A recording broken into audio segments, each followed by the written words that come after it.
couple weeks back, the Montreal Canadiens were lucky enough to draft Eiserman Demidov 5th overall, and folks, it still doesn't feel real. And today we're going to be going through just how good Eiserman Demidov could be for the Montreal Canadiens, how he fits into their system, and most importantly, how he'll change that franchise. Will he finally be able to complete that rebuild and be that major piece going forward for them? Well, make sure you watch till the end as we break down every part of Demidov's game and how he can translate to Montreal in the future. And hit that subscribe button for you for more Montreal, more hockey content just like this all throughout the offseason. Now, sorry for the lack of updates over the last couple of weeks since free agency, y'all. Went on a big vacation, a ton of fun. Now we're back here ready to go, and today we're going to go through some Demidov talk, which is one of my favorite topics. As you guys should know by now, I'm a huge Eiserman Demidov fan. He's somebody that I ranked second overall in my prospect rankings, and was somebody that I was rooting for Chicago to take second overall. They ended up going for Levshunov, which I can absolutely see the reasons why. But Montreal got extremely lucky to get this type of presence at 5th overall. To me, it was one of the best picks, if not the best value pick in the entire first round.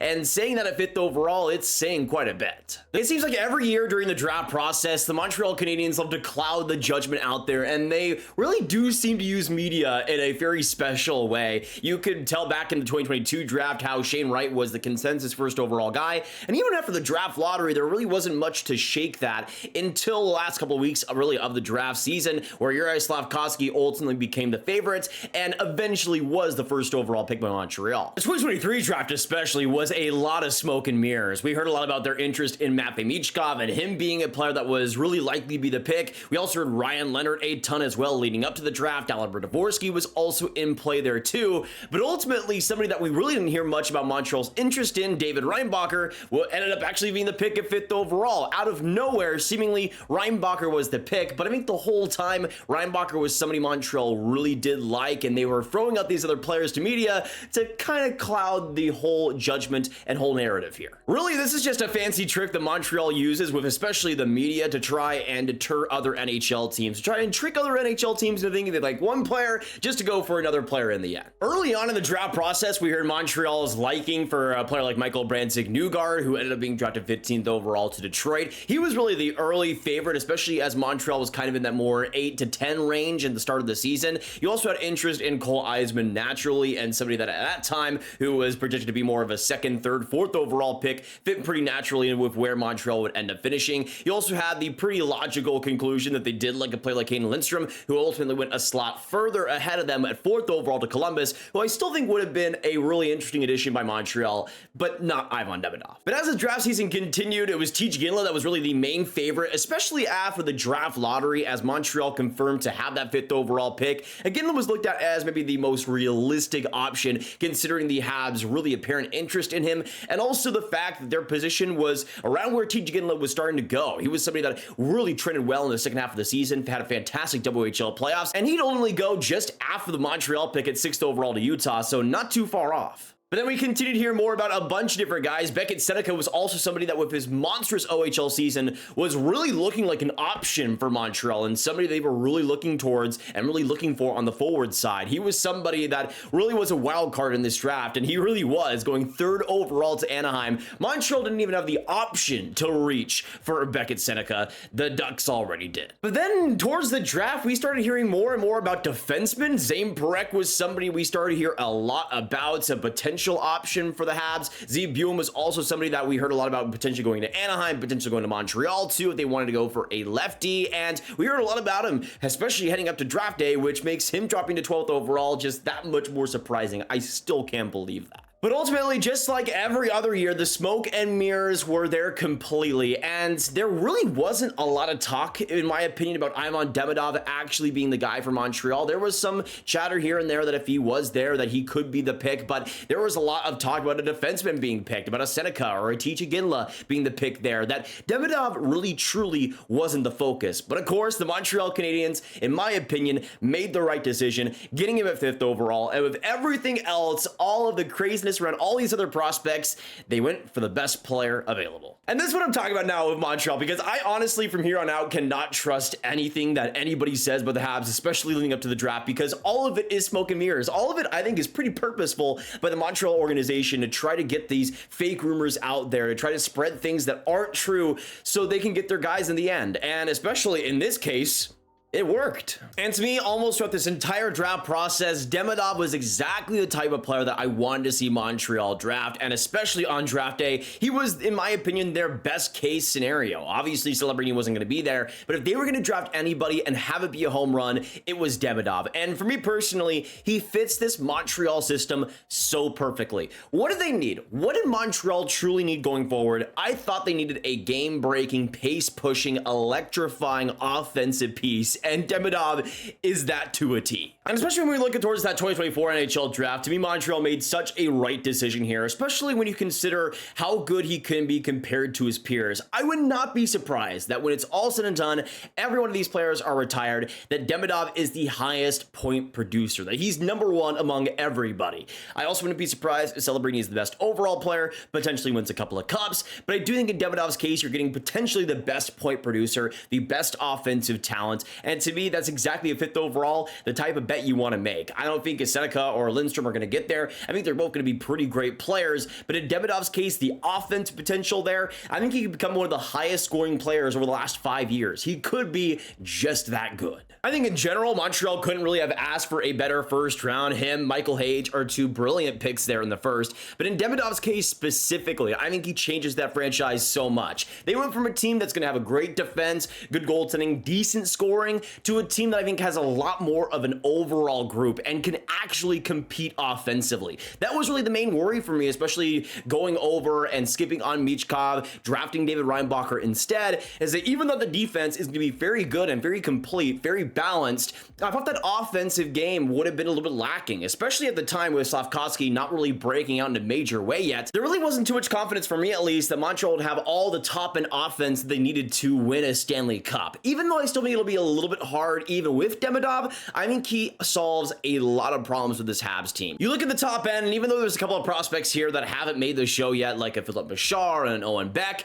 really the top-end guys here, without Demidov included, were going to be Slafkovsky, Suzuki, Caulfield, maybe a Newhook, Kirby Dach. Those were going to be like the core guys going forward, and I still thought they needed to add somebody. I still think they could add another top six piece, but to me now, if I'm on Demidov, whether you play him on the left or the right, to me is almost irrelevant. You could play him wherever you want him to play. He can produce electricity, he can produce big moments and at big stages, and to me, that's exactly what Montreal needs. They needed another game breaker. They needed somebody that could really push for point per game plus offense, and easily. And I think Demidov is exactly the type of player that I would not be surprised to see hit 90, 100 points someday. To me, besides Celebrini, and even sometimes surpassing Celebrini, to me, I think sometimes Demidov has the most offensive potential of this draft class. And again, if we're talking about team needs and organizational needs, Montreal needed somebody like that, and they got it here. Now, talking about Demidov and what he could be for the Montreal Canadiens, I mean, you see what he's been able to do in his draft year. A 2 point per game in the regular season is just ridiculous for a player his age. And in the playoffs, he kept up the momentum, putting up some big plays in some big moments, and just was able to thrive in every single situation.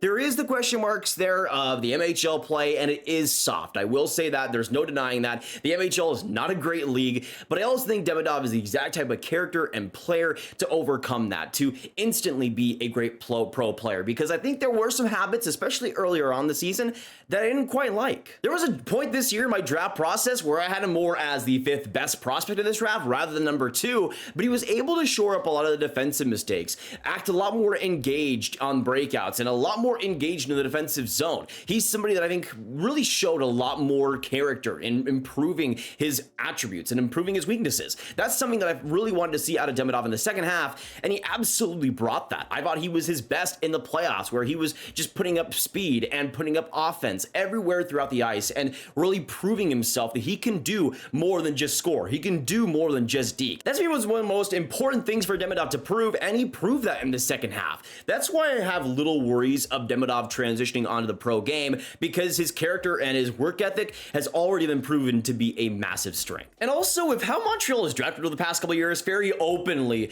caring about character and really prioritizing that, if it was an issue in Demidov's case, I don't think they would have drafted him. So you combine all these factors over the lack of character character issues over his growth in height as well over the last year, growing a couple inches, bulking up quite a bit, and also the improvement on his weaknesses at a young age. The second half improvement, even in a soft league like the MHL, Demidov was able to show more effort, more consistency throughout the year, and not slag, which I think is something that is very important. You want to see growth and development. Demidov has continued to grow. He's not one note anymore, and to me, that is so important for his development going forward. Really, the only main issue here is just how open Demidov actually is to coming to North America, because there might be a situation here where in his last year in Russia, he might not get the ice time that he truly wants because he's obviously not a long-term piece of the future. That to me is maybe the biggest concern, is that this next year might be a little bit hard for development if he gets little minutes in the KHL or if he's just stuck in the MHL again. I don't think it's a deal breaker. I don't think it's something that really hampers his development too much, but that is something that might be a factor, especially for Montreal, who likes to have control over their players.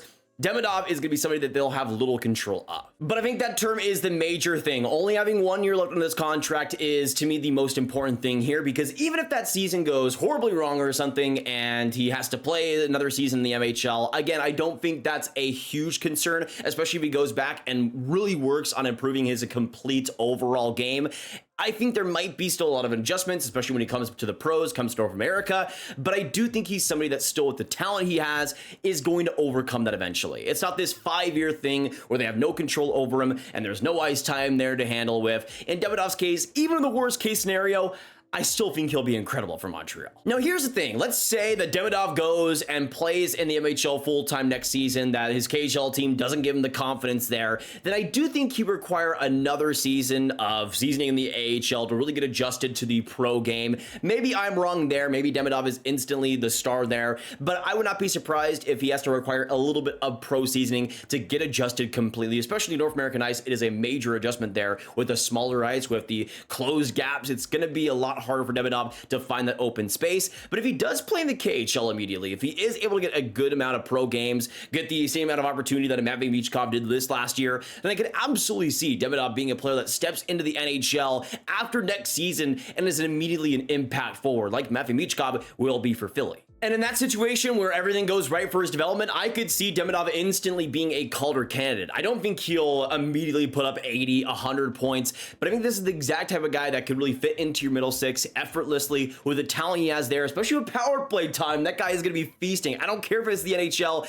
On the man advantage, Demidov is instantly going to be a major factor. And I do think by year 2, if everything goes right, you could see Demidov on potentially a line of Newhook and Doc, and those three would be absolutely monstrous. You could even have him on the first line. You could be versatile with him. You could be kind of have him in a sheltered role, perhaps, with a Slafkovsky Suzuki or a Caulfield Suzuki. Whatever you want to end up doing, to me, you could just go in any direction. To me, I think most likely Slafkovsky, Suzuki, Demidov is kind of the perfect line for Montreal to have. I think Caulfield being bumped down maybe is best for everybody. I still think that Caulfield Suzuki is somewhat of a pairing that hasn't worked too much, especially at 5-on-5, but I think those two off each other with more support on each line could be perfect for the Habs, and I think Suzuki with Demidov would just be so much fun, man. But if we're talking about peak, if we're talking about what Demidov can be for the Habs, to me, he is the most talented forward, the most talented offensive player Montreal has had maybe in decades. That's how good Demidov can be for this Montreal squad, and how much of a difference maker he can be too. I think this is really the missing link. Already with Montreal, we know their defense is going to be stacked. I'm a big fan of Jacob Fowler. I think he's going to be a good starter in the future. But now their top 6 can have a bona fide piece that will scare NHL teams. Shift by shift, day in, day out, Demidov could be a monster and an X factor for Montreal. And I think eventually, if things go right, if Demidov is able to unlock that offensive talent, do not be surprised if this is a 100-point player in the future. Somebody that offensively can create, can just make wizardry with the puck. That's what Demidov does best. And it's exactly what Montreal needed more of, and exactly the type of offensive player the Montreal fans especially are going to love. You guys are going to adore Demidov because this kid can play. Now, it's hard to really make comparisons in Demidov's case because he's somebody that really doesn't have a perfect comparison in the NHL. He's truly his own player and his own talent, his own brand. But I do think a player that kind of resembles him in terms of what they're able to do in the deking ability is kind of Philip Forsberg. The things they're able to create, the things they're able to do out of a whim are just incredible. I do think he's is more of a point producer than Forsberg is, and maybe that relies on some of the teams, some of the players he has around him. But like this year, 94 points, a little bit more of a playmaker than Forsberg was this last year. He's somebody, though, that I think just with the deking ability, with the offense he can create, can be a top forward in this league, a top winger in this league. Just think Forsberg and the deking ability, a little bit more consistent, a little bit more point producing, and especially in the power play, just an offensive menace. Let's just hope that, like Forsberg, Montreal does not trade him, because that would be a mistake. But it's just so much fun to think about Demidov and the Montreal Canadiens, to think about that fit and just how good those two could be for each other. Demidov is going to be an electrifying talent, man, and I cannot wait to watch him in the show, especially with Caulfield, with Slav, with Suzuki. There's a great core coming up with Montreal. But let me know your thoughts down below on what you guys think about Demidov. How much do you think he changes Montreal? Do you think he changes little? Do you think he changes everything? How good do you think he will be? And especially in his prime, how many points do you see him putting up? I would love to know your thoughts down below. Of course, make sure you hit that like button, hit that subscribe button, hit the notification bell, and share the video of all the hockey, all the Habs fans you guys know online, and click on this card for all of my hockey prospect talk in one playlist right there for you to watch. And I will see you in the next one, y'all. I hope you have a fantastic hockey day, and goodbye.